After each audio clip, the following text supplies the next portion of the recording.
One. Let's get that guy off the screen. There we go. There it is. We're live. We're going. There it is. All right, everybody. Welcome. We got our last show for the week. It's going to be a good one. If you are planning your future with your polycule, you are going to want to tune in. Let's get into this. Practicing Polyamory, real-life perspectives from the imperfect people of polyamory. The mission of the Practicing Polyamory podcast is to provide a platform for all of the real-life, flawed humans that practice polyamory so that we might all learn from one another and grow as a community. Enjoy the show. All right. Welcome, everybody, to this beautiful Wednesday. Before we jump in and chat with today's awesome guest, I want to quickly remind everybody that we are open for questions. If you have questions about your relationships, or if there's a topic that you'd like to hear discussed on the show, please follow the show on all social media platforms, especially Facebook and Instagram. That's where I'm most active. And slide into the DMs. Ask me a question. You can find us everywhere at Practicing Polya. Don't forget to subscribe on YouTube, Spotify, iTunes, wherever it is that you download podcasts, remembering that following and sharing is a free and easy way to support the show. And as always, I want to remind you, if you are listening to this podcast, you are a welcome guest to be on the show. We are here to share stories, and I want to get as many voices to speak here, because I know that the more voices, the more stories we hear, the more representation we'll have, the more others will see us and themselves, the more we can strengthen our community. So go to practicingpolyamory.com and sign up today. All right, that's my spiel. Now, the best part of the show, to introduce our guest. Our guest today is a certified financial planner who specializes in working with polycules to help set them up for the future. Now, planning for the future is hard enough for just one person, but when we start adding multiple partners into the mix, there are more people to consider, and it quickly gets more and more complicated. Retirement, long-term care, managing potential risks such as disability insurance, all of this stuff becomes more important when you have more people to look out for. And after more than 11 years in the industry, our guest is an expert in helping people navigate these difficult topics and properly prepare for any curveball life may throw. I'm excited to chat finances because it's something that I'm personally interested in. So join me in welcoming today's awesome guest out of Nashua, New Hampshire. Welcome to the show, Michael Golosovker.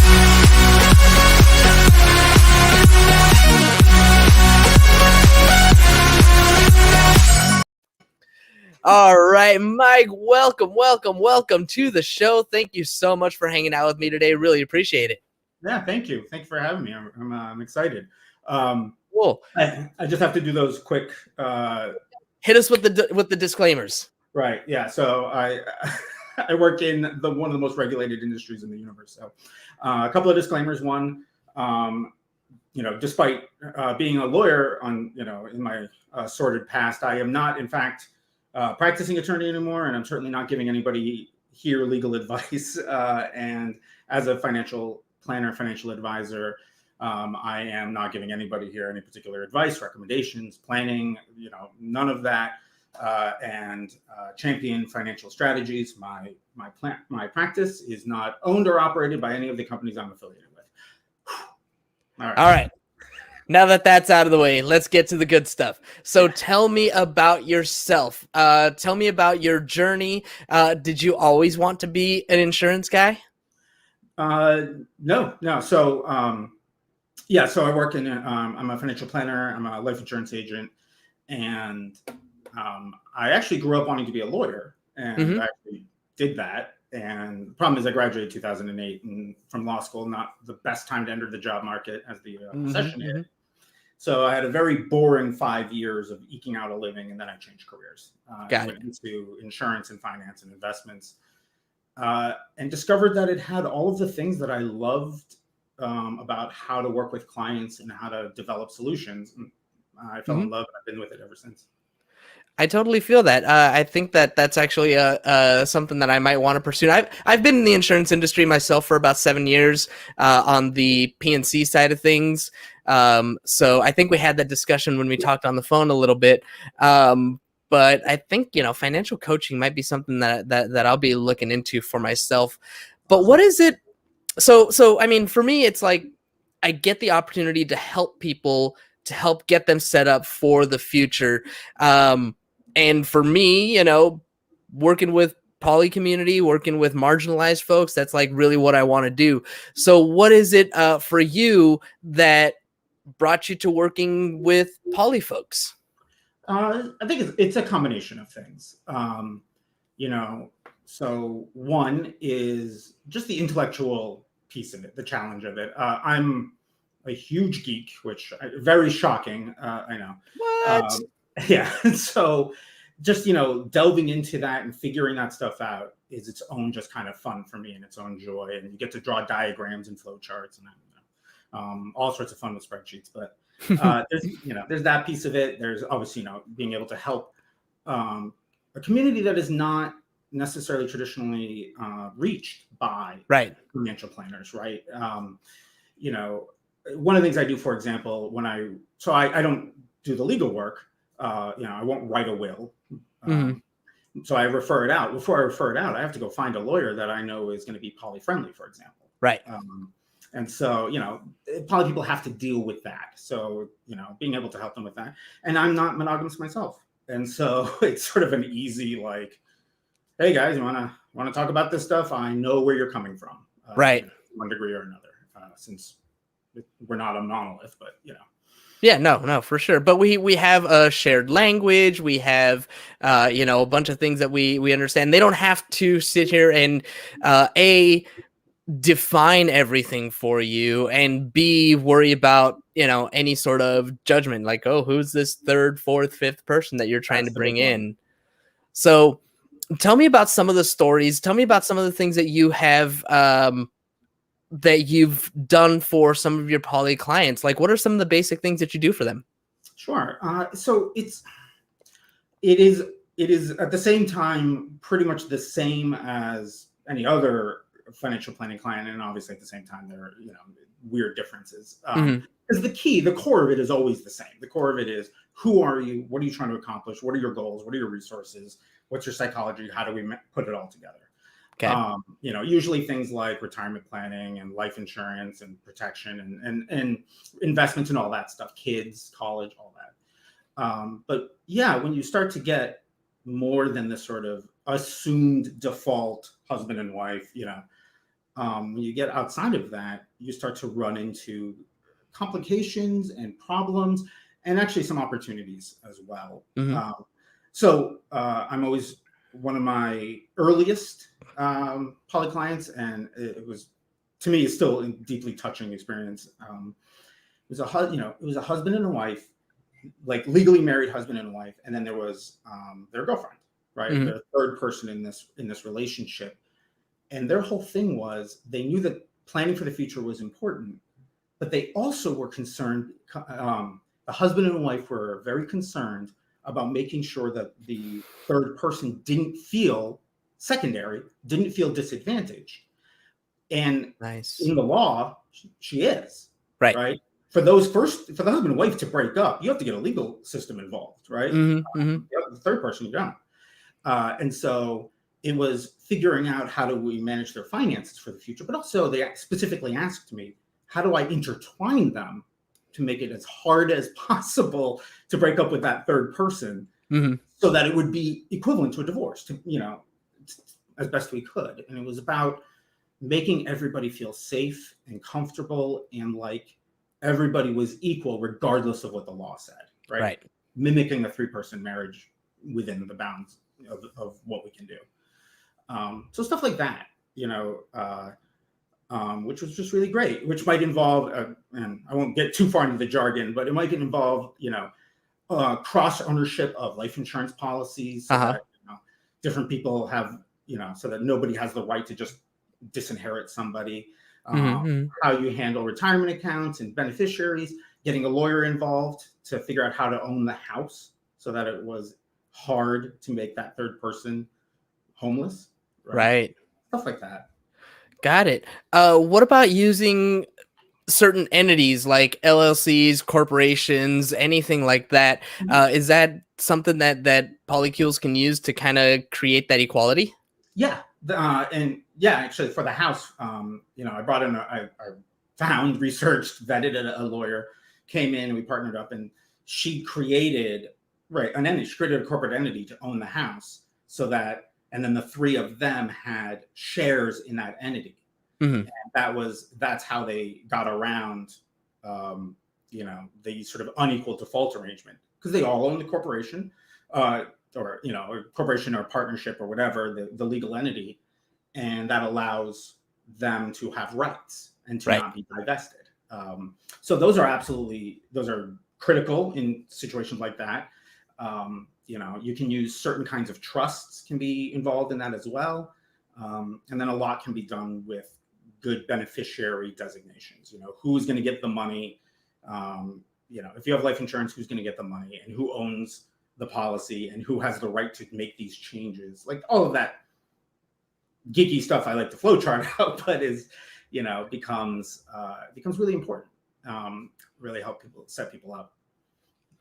Yeah, I mean those are the things that a lot of times polycules don't really think about it, or maybe they're just not aware of how they can protect themselves, the strategies that are available, the strategies that are out there to start doing these kinds of things and really get themselves set up. What other types of planning would people need to do? I mean, when it comes to especially families, something that you mentioned was people that have kids, and setting aside, making sure that all of the kids in these polycules are taken care of.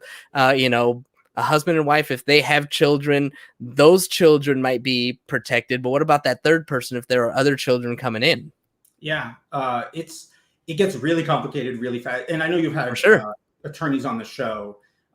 As you can tell, I keep mentioning lawyers because they get they're critical to this process. Mm-hmm. So there's a couple of different pieces to this. There's sort of parental or child rights and legal access and things like that. And then there's the sort of the financial piece, right? So you need to make, so you have a family and you've got, more than two adults, and then you have kids that may come from any sort of combination here, right?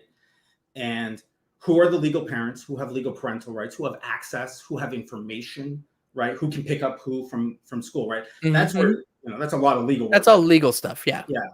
Your expertise is the financial stuff. Right. And so for there, it starts to be like, okay, what are you going to set up college planning, right? Do we want to do 529s? Who are the owners? Who are the owners? Who are the beneficiaries? How are you planning this? There are joint accounts for certain kinds of investment accounts, can be joint accounts. They don't have to be married couples for those, right? And so you can have people who are unrelated, quote unquote, right? Right.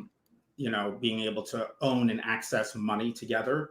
You can have custodial accounts for kids, like it all interplays. Though, and we chatted a little bit about it. There's something I wanted to bring up that feeds into all of this. Sure. Which is sort of the nature of the relationship of of a polycule that will actually do this kind of planning. Because I think it's a distinction I've discovered. How there's like sort of kitchen table poly, right? People sitting around and everybody's kind of together, or at least able to hang out.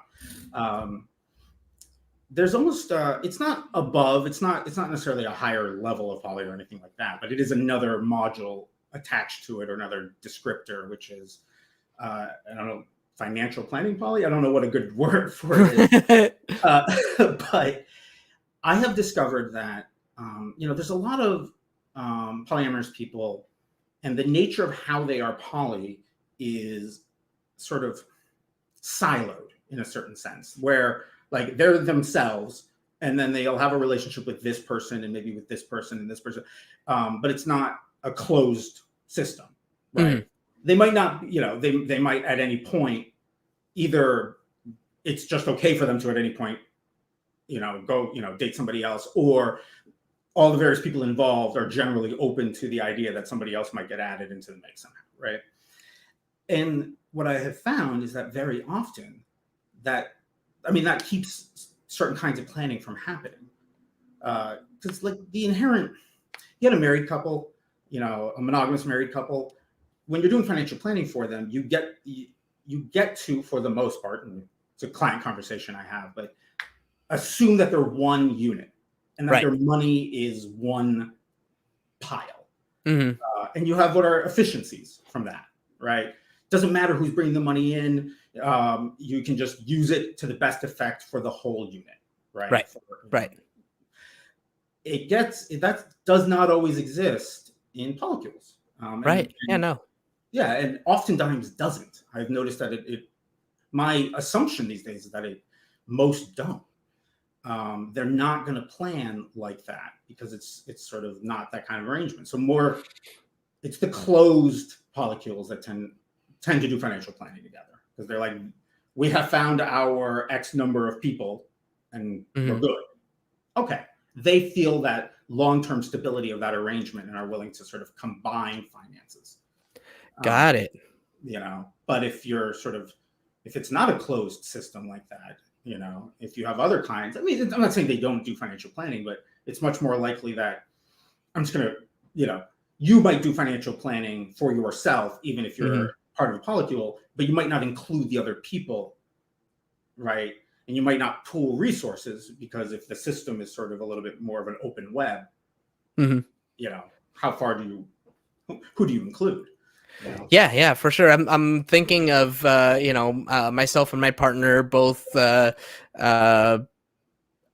partner especially more than myself, but identify as solo poly, right? And so if we are mostly kind of just looking after ourselves, and we don't necessarily have the that life partner hierarchy type of thing, then it's totally different. I'm thinking of, for myself, I don't know, it's one of those things where when you start to have that kind of planning, it's because you're expecting to have this person in your life forever. And if you don't have that expectation, then this kind of planning just isn't going to happen.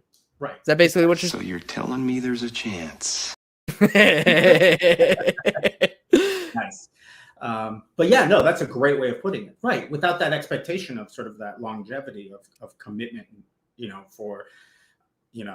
it's sort of the difference between a permanent commitment and an indefinite commitment. I'm married, right? Me and my wife, and I'm a dad. We have my daughter who does most of my decorating, and so we do our financial planning together. We have a permanent commitment. I mean, granted, like divorce exists or whatever, but our expectation is to be together forever. And an indefinite commitment, which is, again, I'm not saying it's a bad thing. I'm just noting that oftentimes people are like, we are together until we're not. And that psychologically means that they're less likely to plan together. And that's fine. You can do solo financial planning, but you miss out on some of the sort of the benefits of combining incomes. I did planning for a triad, 3 incomes, 1 house. It's not like the expenses of a 3-person polycule are 3 times as much as 1 person. There's no way. It doesn't work that way. 3 people have fewer, it's not 3 times. It works out better for them. They have efficiencies. Yeah. You spread rent between 3 people instead of just 2. Right. How much is that? 60% of the time, it works every time. Every time. So there's all that kind of stuff that, anyway, I know I've been rambling about this for a while, but it's just something that I worry that it means that for a lot of poly people that I've encountered, obviously I've encountered those who do financial planning because they're my clients, but for a lot of people that I've encountered who are poly, they not only do they not do sort of multi-person planning, but they're also, like, in them somewhere is this embedded, like, financial planning is for when I'm married or for when I'm, long-term permanent partnered or whatever. And so it even stops them from doing solo planning sometimes. Because they're like, oh, that's not a thing single people do. It's like, no, it is. It's just this weird psychological dynamic that I think also limits how much poly people sometimes access financial services. Yeah, well, let's talk about that. I mean, if we are solo polyamorous, if we are relationship anarchists, if we are mostly just looking out for ourselves and we're not necessarily planning on combining incomes with any of our partners and doing all the financial planning, because maybe it feels like we're too much on the relationship escalator if we start doing that kind of thing. All right, fine. Let's not do that. What are some things then that solo poly people need to be concerned about? What are some things that they need to think about and start getting set up for themselves, no matter what stage of life they're in? Gotcha. Yeah. So in that case, it's mostly the same planning as regardless of whether you're sort of inherently polyamorous or monogamous. Because you're planning for your future. I mean, we have the conversation and we say, hey, what are your goals? What are you worried about? And if it's, the most common goals, right? Retirement, buying a house, if you have kids, college planning, that kind of stuff, right? Mm-hmm. And if you're, sort of solo poly, it really just becomes this question of, are the other people in your life going to, are they contributing to this plan? Are we worried about supporting them, right? One way or the other, are they involved in this? And a lot of the time the answer is no. Okay, then there's not a lot different, but there are some wrinkles. Mostly in really the legal and the legacy issues.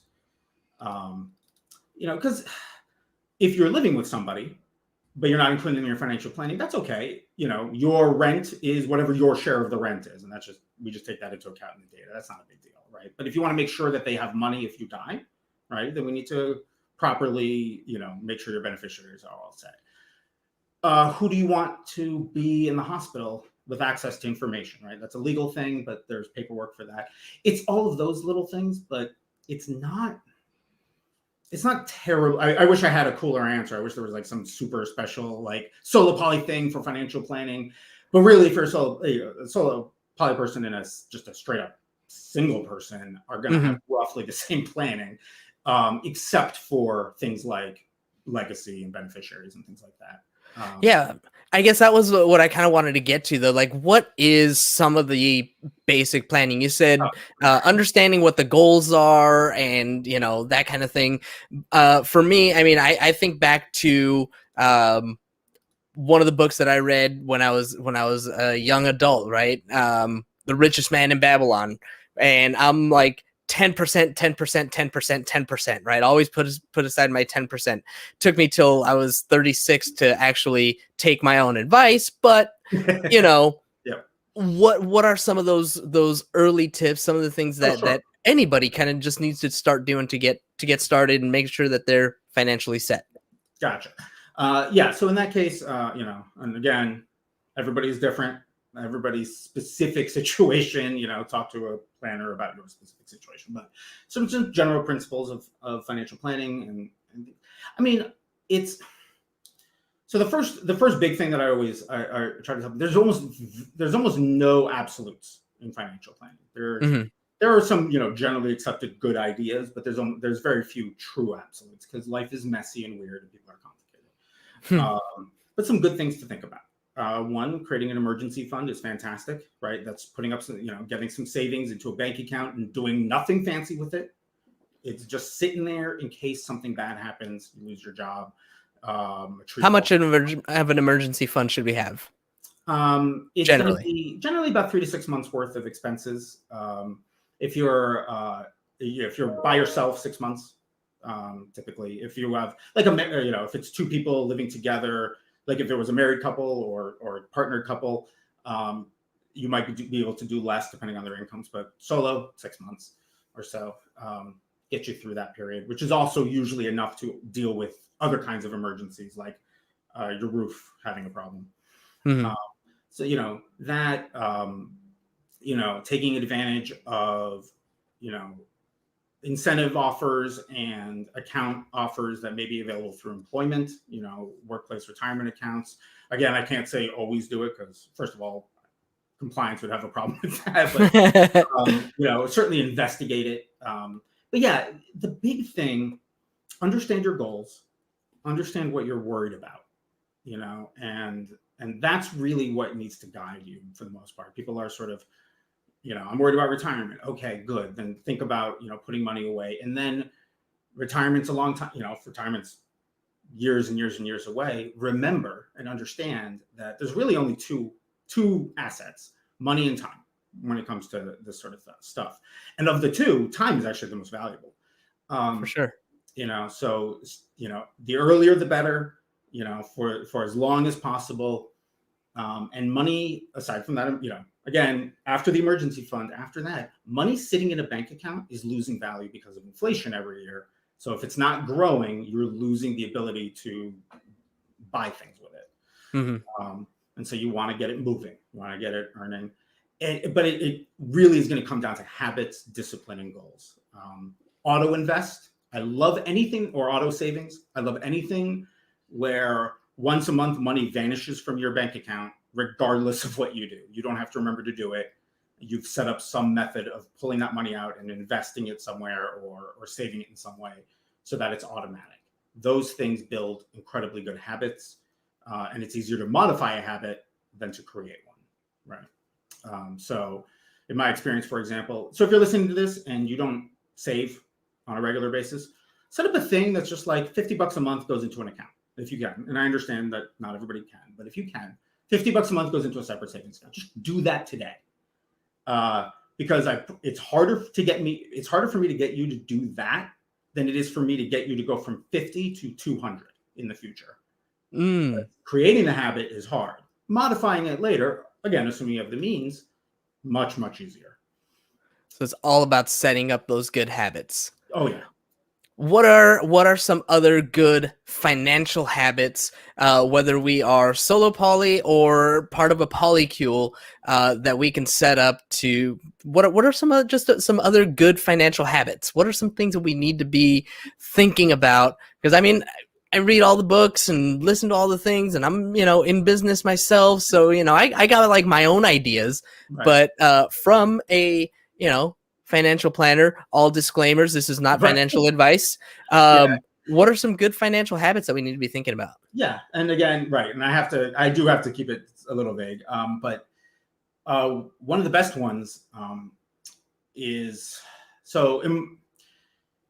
when it comes to long-term stuff, again, retirement is sort of the default thing, but it's not the only thing, but it's the common thing. Remember that if you're talking about something that is long term, you need to not fall prey to the passion of the moment. At the beginning of last year, the market tanked horribly, right? And I was on a fair number of phone calls and emails with clients who, they could be 45 and they're talking about their retirement accounts. They're not going to retire for decades. They're not going to touch that money, right? But they were freaking out and wanting to move their money and do all sorts of stuff. I said, no, stop. What are you doing? I spent a lot of time talking them off that edge because they wanted to react in the moment. And I'm like, you're going to ruin your strategy. You're going to, destroy a chunk of your profitability. Leave it alone. Leave it alone. I guess the habit in this case, right, is like, for long-term things, you have to create a strategy and stick to it, and then review it when you're not like worked up, right? Reviewing in a panic isn't going to help you. And review it with yourself, review it with somebody, right? That's what I do for a living, right? So review it with an advisor, but it's something that you've got to understand. Play the long game means don't freak out in the short term. Right. That's one big one. I'm trying to think of other good habits. Right. So philosophies, whatever. Yeah. I'm a right tool for the right job is my big thing. So if you go into a meeting with somebody like me, or you're reading about different options or whatever, don't walk into them with a never use this or always use that attitude. It will hurt you. It will absolutely hurt you. There are very few things in the world that you should never do in finance or always do. And I know I've said like 14 times, but people walk into a meeting and their mind is closed to a particular option. And I've had this conversation with clients where I said, this is the best thing for you. And they said, my dad told me never to do that. I'm like, okay. And your dad is probably really smart, but does he do this for a living? Only a Sith deals in absolutes. Right. Oh, my screen goes crazy there. Yeah. So it's that kind of thing. It's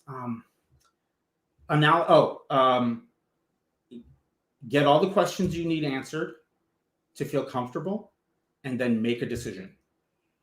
Your enemies are going to be inertia and paralysis. So financial planning in general is something you can always do next week, right? Here I am talking about multi-decade issues. It's like, yeah, I can get to it next week and get to it next week. You can next week yourself all for 40 years. You never get around to it. You can overanalyze and go crazy. I've every now and then a prospective client will say to me, well, tell me all my options. I'm like, neither of us has that kind of time. All of your options, right? Like, okay, I need you to pay me a lot of money because we're going to be sitting and having this conversation for 19 years. It's going to take I filter. My job is filtering what the options to the ones that are relevant to you. Right. But that means that you can always find more things to think about, more analysis, more questions, more. And really, that's a very fancy way of paralyzing yourself.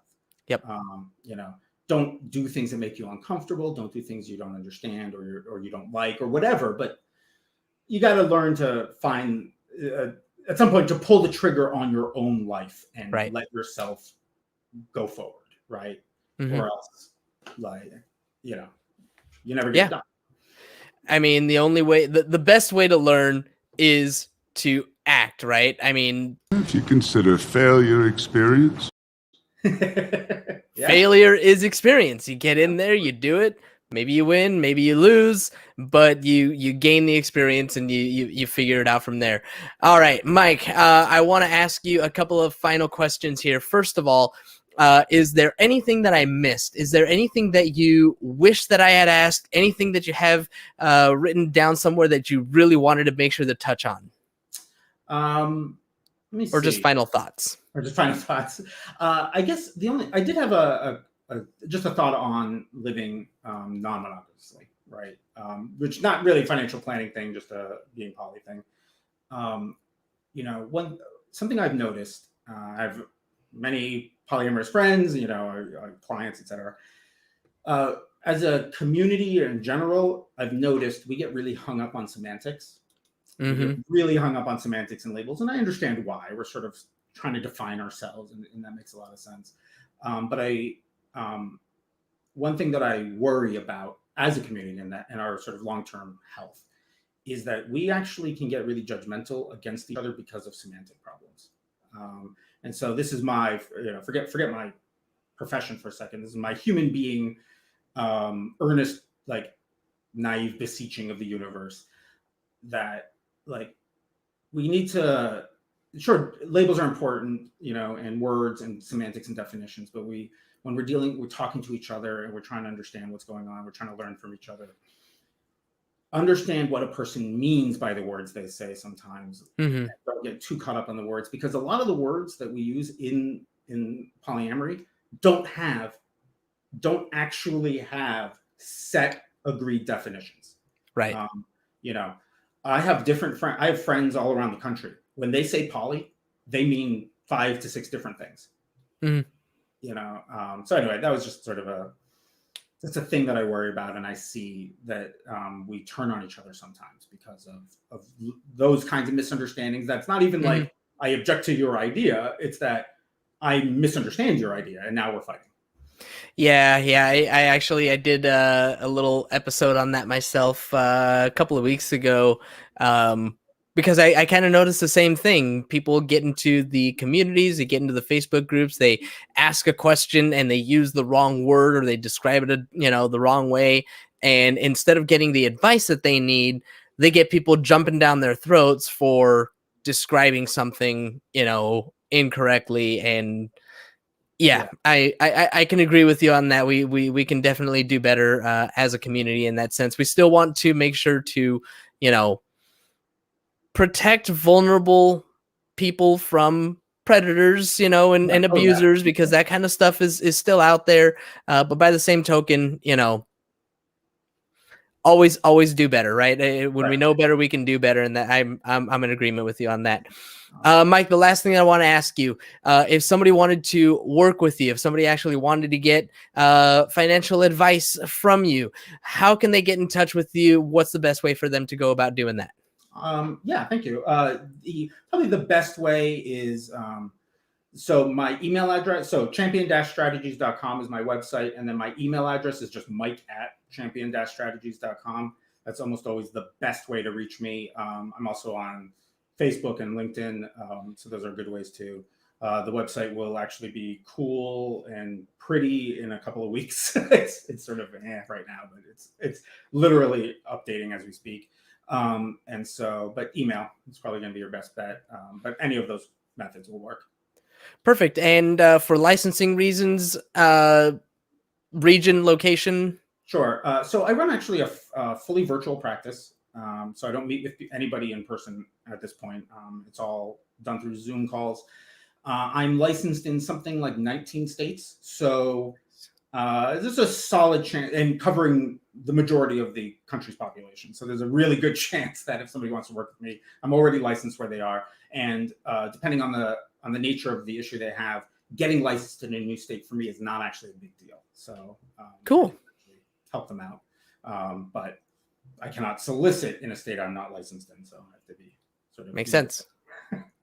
All right, perfect. Well, Mike, thank you so very much for spending some time with me today, bringing us some value and giving us some good tips on how to make sure that we're set up for the future for ourselves, for our Polycules, for our chosen families. Thank you so much, Mike. Thank you so much for having me. This was great. I really appreciate it.